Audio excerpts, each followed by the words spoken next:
boiling down 10 plus years of coaching and business experience into 5 points.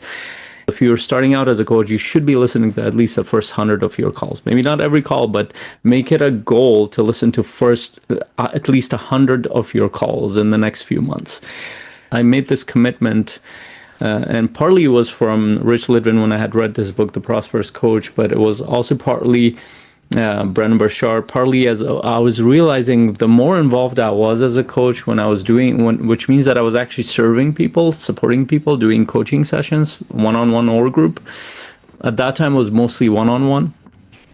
The more I felt as a coach, the more it strengthened that identity, because I had not only the feeling, but also the data of that I was helping people. I would say the most important piece for your professional growth is are other coaches and other successful people giving you feedback. Now, keep in mind, when I started out, I didn't have a lot of money. In fact, I was in debt, and I was the sole provider in my family. While I committed to this, I was still driving for Uber at the time, and I had to make sure I maintained that to support my family while I was building my business. But the commitment was there. I needed to make this work. Coaches Nation, super excited for our podcast today. It's gonna be just me. Daniel is off today.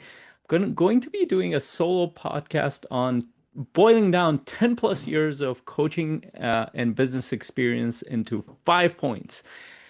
I know that there's a lot in there, but I'm going to work through this systematically, and we'll go through point by point to help you understand what it takes to build a sustainable coaching business, and a business that actually supports your lifestyle and brings you the meaning, the impact, the clients that you're looking to work with. And I know that's a tall order, but we'll do our best to work through this together. And I'd love for you to be engaged in this process, whether you've been a coach for 6 months, 1 year, 2 years, 10 years, or plus that, maybe a lot longer than me. Please share parts of your experiences of, does this feel aligned? Is it similar to yours? Or are you struggling in any of these areas? Share that below, either in our WhatsApp live group, or if you're watching this much later on our YouTube channel, share that below as well. Which ones resonate most with you? Where are you struggling? And here. And please, if you get value from this process, share it with other people. If you haven't actually liked our podcast or YouTube channel, please do subscribe so we continue to deliver this stuff, this awesome content to you. It keeps us engaged, and we want to be involved in what you're doing. We want to support you. We want to learn from what you're working through as well. So 10 plus years. This is actually the 11th year I'm coaching, and I've had a full-time business for the past 8 plus years at this point. And 11th year, it will be, I think, in March, April, something like that, or May. I've lost track of it, but it will be the 11th year. I've run a coaching business. I've been a coach. I'm a certified high-performance coach, and I've been a business coach for the past several years as well. But these are the things that I've learned as a coach, and I've written them down so I have the structure in front of me. The first one I would say is identity and skill set. And I've combined both of them because they work together. I'd say the first piece of it is identity as a coach. A lot of coaches actually struggle to put themselves out there as a coach, in the metaphorical, wearing the hat of a coach. And then the opposite is also true. A lot of coaches call themselves coaches, but they don't actually serve. They don't lead with service. And then that's also connected to your skill set as a coach. And I'll kind of break that down quickly for you, as quickly as I can.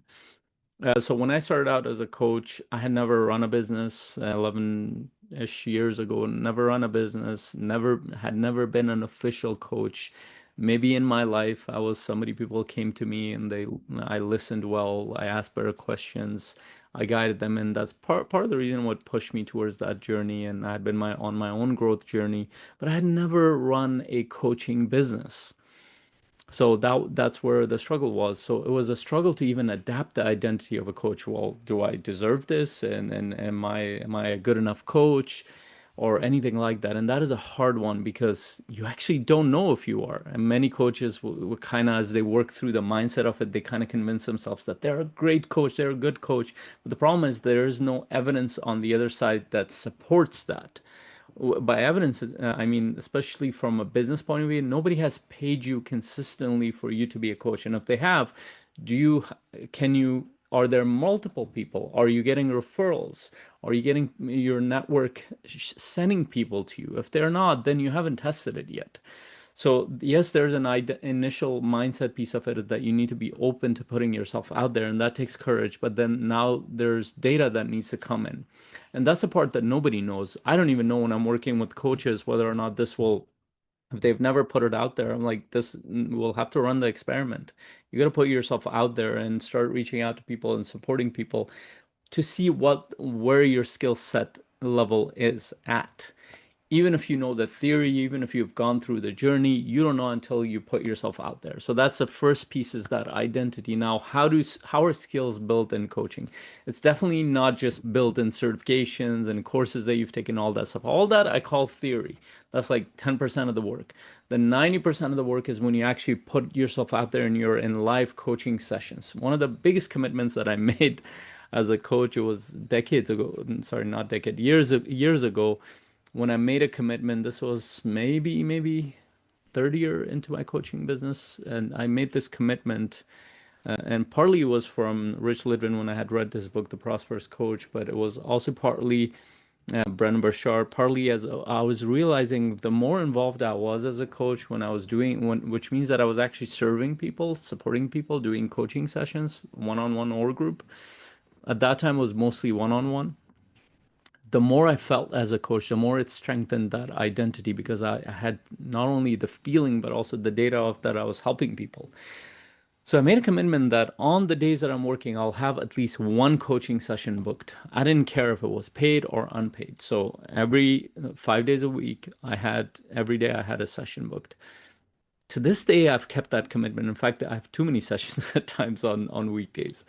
And by too many, I mean I can feel the at the end of the day, I can feel the exhaustion sometimes that I go through. And that's a good thing. I love a hard day's work in that sense, but I also feel as a coach, there's no part of my mind that says that you're not a good coach or you're not good enough or any of that, those things, doubts that might come. There are areas of my coaching that are challenged. I'm improving, I'm growing within, but my identity is already established as a coach, and I consistently work with people at the group and one-on-one. Now, these days, I'm a lot more on the group side than one-on-one. I have a handful of one-on-one clients, but I'm doing a lot more group calls. Pretty much every day or every other day, I have some kind of group running, either for coaches or for investors or for teams that I'm working with within organizations, which feels surreal to me because there was a time I had a hard time even getting one-on-one clients. So my skill sets have developed by working with clients. It's not just because I did multiple certifications or I got training or went through courses. Those are good theory areas, starting points, but they're not the things that actually help you grow as a coach, or your skill sets as a coach, your identity and skill set. And there are two other areas. One, are you at the end of your calls giving yourself feedback? Are you asking these questions? What went well? What didn't go well? What can I improve for the next time?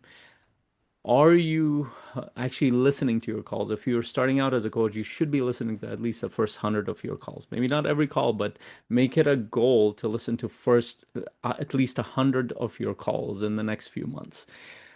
You will learn so much out of it. And third, I would say the most important piece for your professional growth is, are other coaches and other successful people giving you feedback in this area? Not your friends and family, but coaches who actually actively are running businesses. Are they giving you feedback? That's an actual important piece of our community and coaching mastery community, where we actually give feedback to coaches. There's a lot more to say in here, but for you need to build your identity and skill sets. It's not going to happen by you sitting in the background building your website funnels and those kind of things. It's going to happen by you being in real conversations, serving people. So what's your commitment there, and what's your biggest insight in that area? For you to build your identity, yeah, there's some mindset work in the background, but a lot of that will get built when you're working with people. Your skill sets will get built when you're working and giving yourself feedback and getting feedback from other professionals. If you're not doing many of these things, then there's a reason why you are stagnating as a coach and as a business owner. By the way, nothing replaces that identity and that skill set as a coach, because everything else I'm going to share builds on that. Because if your service is not good enough, if you're haven't fully leaned into that identity as a coach, and I would say even as a business owner, then you are probably going to struggle moving forward. So, where are you at here on a scale of 1 to 10? Kind of rate yourself and think about that. And what do you actually need to grow as a coach? And if you need the right community of people who are going to give you feedback, who are going to be with you, who are going to challenge you. Today we had a session on implementing, moving your business forward. There was lots of feedback that was going on within our community. That's pretty much every week. Every month, we give feedback on the skill set side of things. We put a coach and client together, and we actually give them full feedback. There are observers, there are clients, there are coaches. There's a coach, there's a client, there are observers who are giving feedback. And it is powerful. If you don't have a community like that, definitely consider joining us. Go to cmc.coach and you'll find resources. We have our free Facebook group. You can come in and listen to this live. If you are in our group, you're getting this live. If you want the next level of support, please reach out to me, DM me, and let us know where we can support you. Also, share your insights as I'm moving forward. Let's go to since we've set up the foundation, let's go to the next one. Sales and marketing. And so most coaches think marketing is the thing to learn. It's like get better in how you market yourself, how you position yourself, your brand, your niche, and funnels and all that cool and shiny bells and whistles that come with the marketing world. I'm here to tell you that's not the most important piece. The main form of marketing for coaches is actually having the courage to put yourself out there. I don't care if that's online, in person, or a mix of the two. I've done 90, when I started out, it was 90% online, 10% in person, 10% of that in person. There are many coaches who are doing 50-50. There are many coaches who are doing more in person and online. I would say one thing that has shifted is that more and more people want to meet with people in person. Now, depending on your lifestyle, you got to figure out how you want to set up. So the hardest part is putting yourself out there. You don't need to be a whiz in marketing. And nowadays we have AI tools that will create beautiful things for you to put yourself out there consistently. Are you doing this consistently? Putting yourself out there online and slash in person. And there's one aim in that whole process. The aim is how can you get into conversation with people? That is a live conversation, one-on-one or in group setting. But the most important piece is not the marketing part. You don't need to become a wizard there. You don't need to be prolific or any of that stuff. The hardest part and the part you should be focusing on in your coaching business is the sales process. And that the four-letter, is it 4 or 5 letter? 1, 2, 3, 4, 5, 5-letter word sales scares the hell out of most coaches because they think it's some weird thing that they don't want to do, and they avoid that. They get more and more involved in the marketing process. Marketing is a long-term process. It takes a while to build your skill sets. It's a creative process, and it requires a lot of testing for you to. Even the best marketers I've met, they have to test a lot for them to get better. And the more they've tested, the better they've gotten. We've hired many marketers for our company over the years. Even those who claim to have really good programs are not that great at it. And to be honest, you don't really need it up until you've hit 100,000 plus. You don't really need a lot of bells and whistles in marketing. What you really need is to just put yourself out there. But the sales process is different. First of all, sales is much easier to learn than marketing in my experience, and just watching coaches, seeing their business grow, and also even in my experience, it's a much more logical process than marketing. You can bring in creativity into the sales process, but it's very straightforward compared to marketing. It is the thing that you need to build your business. So without a clear sales process, you're probably struggling, which means that you don't know how to go from the time that you connect with somebody when you put yourself out there to creating connection points or meaningful conversation where people have enough trust with you to build a conversation. From there, serving them in a coaching conversation like a discovery call, a strategy session, and from there offering your programs, and from there following up and serving them and asking for testimonials and referrals and those kind of things. If that process is not clear for you, you don't know how to diagnose those, and you don't have a clear laid out process, it's very likely that you're struggling as a coach. Even if you are a good coach, even if you've had a few clients here and there and you know that you can work with people, and those are actually our kind of clients. If you have put yourself out there and you've gotten 1 client, 2 clients, or you've gotten a few clients for a period of your business, and then they've kind of gone down again, you're not getting referrals, or you're not able to sustain that, and you're actively building your business, then those are the clients that we work with actively at whatever level, whether you've hit 50,000, 100,000, 200,000, wherever you are, we can support you to build a business that has a clear sales process and help you keep building the marketing on top of that and support you to continue to build your skill sets as a coach. So if you don't have a clear sales process, you're very likely struggling. And by that, I mean you have no idea what's going on from the time that you put yourself out there to the time you make an offer and follow up, and you have no idea how to expand your network, get more referrals. And you're kind of hoping that you just put a bunch of posts and you get clients. If you're just hoping that, it's not going to work. And this is the area we actually spend quite a bit of our time on the business side. I'd say 80% of our energy in our community goes in there. We also help with the marketing. We also help on the skill set side, but the sales process, the reason why it's crucial because it also builds your coaching skill sets. They're actually, your coaching skill sets are a part of your sales process because it forces you to connect better with potential clients, build a relationship, trust, gets you to move them to the next level of the conversation, gets you to coach them, build enough of a trust to coach them deeply and help transform their path and make it lead them towards an offer, a decision to make a decision whether or not this program serves you or not. Of course, very ethically in this process, but if you cannot take people successfully through this sales process from the time you connect to the time you either get that client as a client, you close that, you offer them your program and they accept it, or even if they don't work with you, they give you referrals in the process. Because my objective is usually to connect with somebody in their network. Whether they sign up with me or not, that's a bonus. So if you don't have that clear process and you're not putting yourself out there on the marketing side, then you're probably very struggling in that area. And that's the area we work on a lot within our community. Last two, third one is consistency. I was actually thinking about this. I shared a version of that in our community. I've been going to this gym for the past 8 months plus. I have multi-gym memberships. So I was going to a couple of different ones. And then finally I ended up in this one specific branch. I've been going there for 6+ months. The first 3 months, I was fairly consistent going there, seeing some regular people in there. Something interesting happened after 3 months. Uh, every time I go there, it was the same regular people that I would see. 80% of the people, we started saying hi, connecting. And many of them came up to me and talked to me. It's like, hey, I see you here. And they introduced themselves. I introduced myself to a few of them, and I see them regularly now. One of them even came up to me and asked me, like, what do I do? Like, and he started sharing many of the things. He could be a potential client.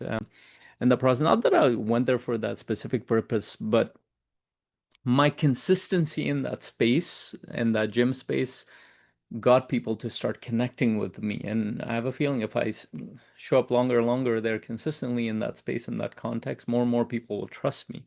Even though I'm not doing anything related to my coaching, I'm just working out there and they just see my dedication.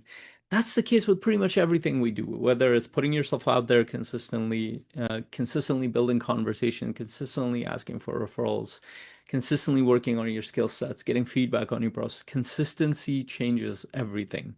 Know that this is a long-term process. My biggest decision and one of my biggest decision early on in my career path was somebody very close to me was criticizing what I was doing, and that was very hurtful because he framed it this way: that you've been in this for the past couple of years, you haven't made a dime. Well, I had made a few $1,000s here and there, but it wasn't working. It wasn't a sustainable process. And it's like, why are you sticking to this? And I sat with it. First of all, I didn't like the lack of support there from this person who was supposed to be caring towards me. But it got me to think about something like, why am I in this? What am I willing to, how long am I willing to dedicate this? Why am I doing this? It really got me to think about the deeper questions. And I spent a day on it, and the next day I responded in this way. You know what? You're right. First of all, I had to admit, you're right. It hasn't given me much on the monetary side, but it has given me a lot on the fulfillment side and my path, my identity, my purpose. And here was a decision. I even communicated it in this way. I'm going to be on this path, whether it takes 3 years or 10 years. I'm going to make this work. It's up to you whether you want to be associated with me or not, or you accept this or not, but that's my decision. And interestingly, when I made that decision within 3 to 4 months, 5 months, I had many clients coming in. It was a powerful decision for me, but that showed a long-term commitment there. And in terms of consistency, the coaching business requires a long-term commitment from you. This is also like a lot of coaches come to me and they say that, oh, the market is saturated. There are a lot of coaches. And the reason for that is because there's virtually zero overhead, zero barrier to entry into a coaching business. For somebody to call themselves a coach, they can get a free training online and they can just say, I'm a coach. And they start putting a lot of content because now AI is helping them. So there's virtually no barrier to entry. So you see a lot of coaches enter, but here is the thing, 90% of those coaches are going to drop off within a few months, within a few weeks to a few months, just like anything else. And the coaches and business owners who stay, who are the ones who have committed long term to this process. Now, keep in mind, when I started out, I didn't have a lot of money. In fact, I was in debt and I was the sole provider in my family. And while I committed to this, I was still driving for Uber at the time. And I had to make sure I maintained that to support my family while I was building my business. But the commitment was there. I needed to make this work one way or another. I had a very high necessity. I wasn't going back to my engineering career. I'd burnt that boat in my mind. So that helped a lot. So consistency is key with all of it, the marketing, the sales, the coaching, all of it. Finally, there are actually two more. So I'll do as fast as I can. The fourth point is real conversations, and I've kind of alluded to all of that. The purpose of your marketing, your sales processes, to end up in real conversations. There are a lot of coaches who kind of put out content, but they don't know why they're doing it. They're like, well, brand awareness, I'm connecting with my niche. You're like, why are you doing any of this? Well, the ultimate thing for coaches who have sustainable businesses is that somebody needs to end up in a real conversation with me. And it sounds obvious, but most coaches don't think of it in this way. The purpose of everything you do is to get in a conversation, in person, online, audio, video, whatever it is, with a person where you offer to serve them and make an offer at the end of that. That's part of your sales process. So if you're not ending up in a real conversation, you just keep posting content, you don't understand the purpose of why you're making content. Because if you don't understand the purpose, then you will be in the background hoping that somebody will reach out to you. But in our community, we believe in an intentional and proactive outreach. That means that we're not waiting for people to reach out to us. We're actually connecting with people, talking to people, whether that means going to networking events, whether that means doing webinars, workshop, whether that means reaching out, DMing people online, whatever it takes, I need to get in front of another human being and have a real meaningful conversation. And from there, see whether or not I can serve them, support them, and make some kind of offer. Actually, serve them first and then make an offer. And again, we have a high standard for serving our clients before we make an offer. We lead with value.